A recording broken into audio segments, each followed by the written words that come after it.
Ela saiu do trabalho e nunca mais voltou. Durante quase 50 anos, sua família viveu sem respostas, até que um avanço na ciência e tecnologia revelou toda a verdade. Olá, amigos, eu sou Vitor Hugo e no Bizarros Bizarrices de hoje vamos falar do caso Laurel Jean Mitchell, um crime completamente chocante que ficou sem solução por quase meio século, mas que graças a finalmente o avanço da ciência forense acabou tendo uma solução. Esse caso envolve ali um desaparecimento bem misterioso, investigações que levaram décadas em uma reviravolta inesperada. Então, já vai se ajeitando e prestando bem atenção e fique comigo até o final para você entender por que demorou quase 50 anos para ser resolvido. Tudo começou no dia 6 de agosto de 1975, quando Laurel Jean Mitchell, que era uma jovem de 17 anos na época, moradora de North Webster, Indiana, era descrita como uma garota tranquila, amorosa e muito dedicada ao trabalho na igreja. Durante o verão, Laurel trabalhava na cozinha do acampamento cristão Applewood Forest, um retiro religioso muito frequentado na região,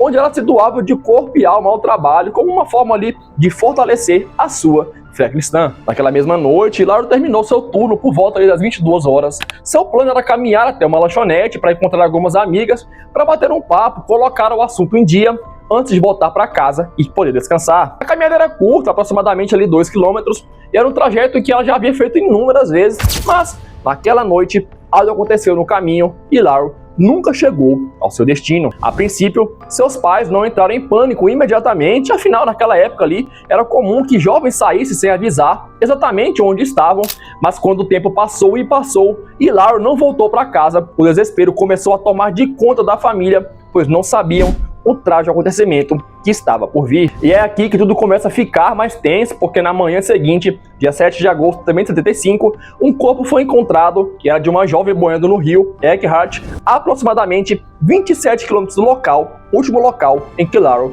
foi vista. Então, imediatamente, a polícia local foi acionada e quando ao chegarem, rapidamente ligaram os pontos e as denúncias e identificaram que se tratava, infelizmente, de Laurel Jean Mitchell, que estava desaparecida. A cena era perturbadora, o exame inicial apontou que a jovem morreu por afogamento, mas também revelou sinais de luta, havia hematomas e marcas que indicavam que ela tentou se defender antes de ser levada ao rio e ter sua vida ceifada por algum ser maligno, monstruoso, que cometeu esse crime. Porque a pequena cidade de North Webster era um lugar pacato, onde crimes violentos eram muito raros, o que fez todos entrarem em choque. Quem poderia ter feito isso? Quem não viu nada? Como ninguém não viu nada naquela noite? A comunidade exigia respostas e a polícia, então, iniciou a investigação intensa para encontrar ali os responsáveis. Houve alguma coisa que justificasse essa cena bem traumática. Por isso começou, meus amigos, entrevistando os amigos ali, familiares, e qualquer pessoa que pudesse ter visto Laurel naquela noite. Uma testemunha afirmou ter visto um carro desconhecido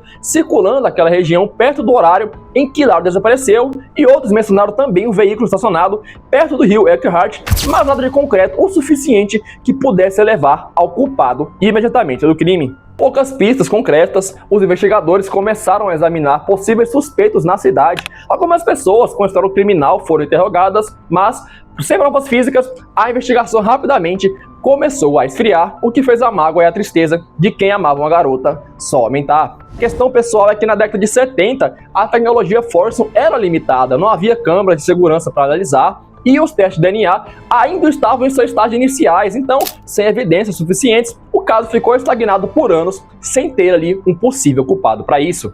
Lamentavelmente, o tempo passou e com poucas novas informações, o caso de Laurel Jean Mitchell acabou sendo arquivado.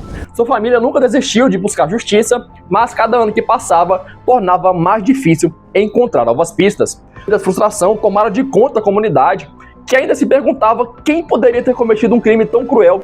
Do pior de tudo, sair impune e não ter sido condenado por esse ato que acabou cometendo. Investigadores sempre acreditaram que a solução do caso estava no DNA ali coletado na cena do crime, mas sem a tecnologia necessária para analisá-lo corretamente, tudo que poderiam fazer era esperar, e essa espera duraria quase 50 anos.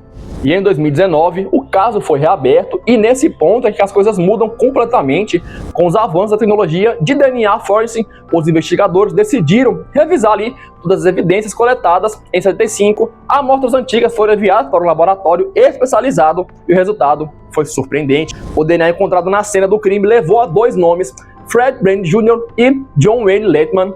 Os dois homens eram idosos e viviam na mesma região, conhecida ali por todos, e não apresentavam nenhuma ameaça, então nenhum deles havia sido formalmente acusado antes, mas as evidências mudaram completamente a situação. Alguns meses de investigação, a polícia reuniu provas suficientes e prendeu os dois suspeitos em fevereiro de 2023, e a notícia se espalhou rapidamente, chocando a cidade. Depois de quase 5 décadas, a verdade finalmente veio à tona. O julgamento começou em 2024 e as provas de DNA foram fundamentais para garantir uma condenação. Fred Brand Jr. foi considerado o principal responsável pelo crime e condenado à prisão perpétua com possibilidade de liberdade condicional. Já John Wayne Lehman, por sua vez, aceitou um acordo judicial e foi sentenciado a apenas 8 anos de prisão. Só que para a família de Laurel, a condenação trouxe um alívio tardio, mas não a vida de sua querida de volta. Depois de anos de incerteza e dor, eles finalmente puderam ver a justiça sendo feita. E você, o que achou desse caso?